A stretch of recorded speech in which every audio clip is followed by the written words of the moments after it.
Michael Wilson, Michelin-starred chef, has come all the way from Singapore, and we're going to be cooking a beautiful Italian recipe. I love the backstory of this because you've worked in China and Singapore at the moment, obviously a chef in Australia too, but you went to Italy too on top of it. Yeah, I spent a bit of time in Italy in my mid-20s. Yep. One of my favourite places in the world. So today we're going to cook something Sardinian though. Don't call Sardinian people Italian, they don't like that. Oh, no. So we're going to make Malloreddus di Campidanese. Oh, the accent too, incredible. Or otherwise known as Gnocchi Sardi. Gnocchi Sardi, yep. So we're going to have a semolina-based pasta. So the one we're using is semola rimacinata, which is the finest one. Yep. It's just semolina, water that we've put a little bit of saffron into. So all we're going to do Is add that, yeah. is add that. This is warm. What's the texture of this gnocchi sardi? When we start really kneading this, we're going to be looking for like a creamy dough. Creamy dough, okay, yes. And you have to be careful not to add too much liquid too, because while it slowly rehydrates, it actually, when you work it, it might be okay. It will soften as it rests. Fantastic. And I can feel this is quite soft. So we just remove that from the bowl now, and we're just going to give this a knead. Again, very achievable. You don't need any machines at home or anything like that. Yep. As you can see, I've just used my hands. Good elbow grease. Yeah. And it's Maybe you're doing it. I get to do the fun jobs. It's not overly taxing or anything like that. So take your time and enjoy yourself when you're making this. Absolutely. Okay, well, let's get you started on the ragu. Sure, would love to. So we're going to take the sausages out of the skins. Yes, I can do that. So what we're making today is a ragu of pork and fennel sausage, a bit of onion, garlic, tomato and white wine. Yum. We're going to finish it with pecorino cheese made from sheep's milk. I love how readily available pecorino is. You can find it everywhere. It used to be hard back in the days to get it from the delis. You could get parmesan everywhere, but not the pecorino. Now it's very common. It's very common. Yep, absolutely. And it does taste different to parmesan because of obviously it's made with sheep. Sheep's milk. Pecora is a sheep. Ah, pecora is a sheep. Yep. There you go. So I'm just going to put this saffron into this white wine. Okay. This dough's about ready. You do need to work the doughs, but it's also important that you rest the dough. Nice. And how long are you going to rest that for?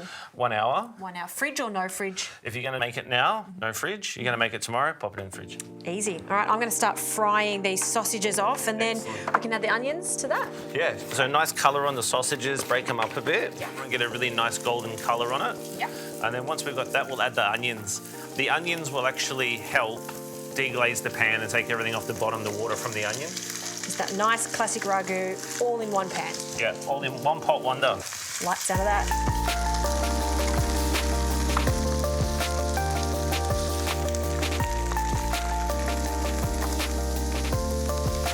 So that's great. You've got those sausages crushed up nice and fine. We don't want meatballs. We want a sausage ragu. So the next thing we're going to do is we're going to get our garlic in there. Get that all melted down. Just a couple of minutes. At the same time, we can actually add our fennel and our black pepper and get those nicely roasted in there. I love fennel. Freshly cracked. Yeah, fennel's one of those things. There's so many different parts to a fennel, isn't there? There's the bulb, the leaves, the pollen, the seed. So next we're just going to deglaze with our wine that has our saffron in it. How good. Some people it's going to smell like mum. Some people it's going to smell like holidays, right? That smells like holidays. It's going to smell like relaxation either way. Yes, that wine and saffron combo, the best. And now we're going to get our tomatoes in. Okay, and fresh tomatoes, not canned. Fresh tomatoes for this one. All right. And then we're going to drop the bay leaves in as well. That's looking good now. We can just finish it off with some water. Okay. So you just want to bring it up to about the line of the meat, so it's as you would like a bolognese or something like that. Yep, about that. Yep. And then we're going to put the lid on, and then we're just going to cook that for about 30, 40 minutes. Great.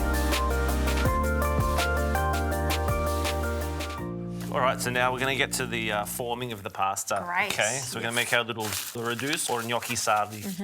Look at that beautiful colour. Yeah. Still holds its shape. Yeah. We're just going to cut off a manageable size piece, and we're going to make a coil. So for anyone that's been doing ceramics class back in the day, I think I did one class. I regret not continuing on with that. did you make an ashtray or a teacup? I think I made a jug. And it didn't look like a jug either. So when we do this, we go from like the heel to here, and we go from the inside to the outside. Right. and we just apply a little bit of pressure. Yeah. And like you said, you don't need a pasta machine at all for this. You can do it all by hand, which is quite appealing for the home cook. It is, it is. I mean, the worst thing that can happen is that, you know, if you mess it up, you've still got pasta. Yeah. And can you make these into big gnocchi sardis, or there's a typical size for gnocchi sardi? So this you do not want to make big because it is just semola and water. Yeah. It will just be too chewy. Great. So this is not a soft pasta. Like, do not confuse this for a potato gnocchi. Anyone at home? This is not a soft little pillow of love. Yep. It's got a good chew to it. Yeah. A very satisfying chew. What we're going to do here, I'm going to cut these now into little pieces. Sure. And then I'm going to show you how to form it off. Great. What we just call this little gnocchi board. Okay. Okay, so that's the size we're looking for. Say 1 centimetre? Yeah, it's like a pinky tip. Yeah, okay. Pinky tip is what we're after, the size, a pinky tip. We want to take the cut side Okay. and then apply pressure like this. There it so is. we have this little gap here. If you don't have this board, you can just, on the board here, there you go. That's a gnocchi sardi, but the texture will help it pick up the sauce and all the tasty things. Can I have a go? Please do. So cut side. Cut side down, yeah. Aha, There we go. got it, okay. Beautiful. Oh, that's actually quite easy. Yeah, it's very easy. But once they are formed like this, we're just going to put them on a tray here with a little bit of semola so they don't stick, and we just leave them on the bench. So you can freeze this, you can dry it. If you want to keep it in the fridge, just leave it at room temperature for an hour so that the outside dries a little bit, and that prevents any sticking and gives it a bit of protection. Very nice. All right, let's make a few more of these. Then we can bring the whole dish together. All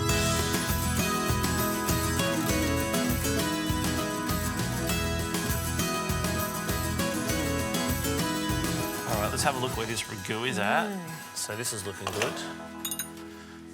It's really cooked down. It's cooked down. It's not too chunky. Yep. It's quite thick, but we're gonna fix that with a little bit of pasta water later on. Yeah, I must say the smell with the fennel and the bay leaves, just delightful. And look at these, how cute. Yeah, yeah. Aren't they beautiful? Yeah. So how about this? Can you grate some of the pecorino? Onto it. And then I'm going to take everyone through the cooking of this pasta. Great. We're just going to season the water. We want it to taste just like a well-seasoned soup. Oh, I thought you were going to say tastes like the ocean, but is that a bit overkill? That's a bit over the top because now we're going to add some semola. Right, I haven't seen this. Yeah, so we add a little bit of the semola. Wow. And we'll whisk it in. Okay. This is just going to help this turn into kind of a thickening agent. That is very clever. Yeah, you know that rule about cooking pasta in 10 times the amount of water? Yeah. Not a great idea. Okay. Because it's great because you don't want the pasta to stick together, but you don't get enough concentrated residual starch in the water in order to have any effect on the food. Makes total sense. Now we're going to add the gnocchis and we're going to cook these for about 5 minutes. I mean, if you want them cooked more, cook them longer. I wouldn't cook them less than 5 minutes. Right. And they'll be nice and al dente. We're also going to cook them a little bit in the pan at the end as well with the sauce to make sure that it's all bound together properly. And I see we're going to be adding the cheese and butter. Nice. Correct.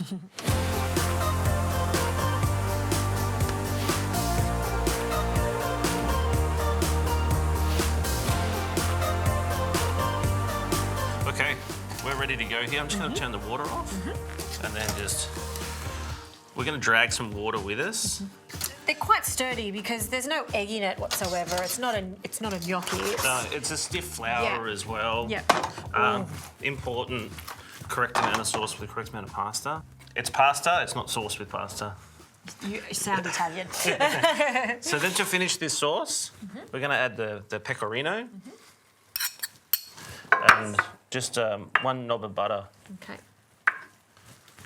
Lovely. I guess this is where you, as a master of pasta here, can see if it needs more water in there or, like you say, more butter or cheese. Yeah. And the agitation. Yeah, so like this is like the tossing of the pan is to do something called the mantecato, which is the emulsification of the sauce. Yeah.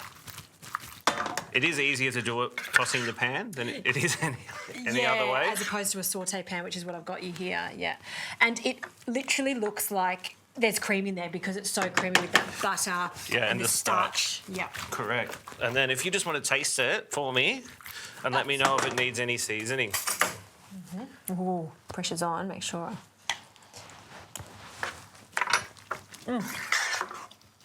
No, No, it is just right. we aced it. Yeah. Look at us go. The texture of the pasta. So what I'm going to do now, I'm just going to family style into this big bowl here. Sure.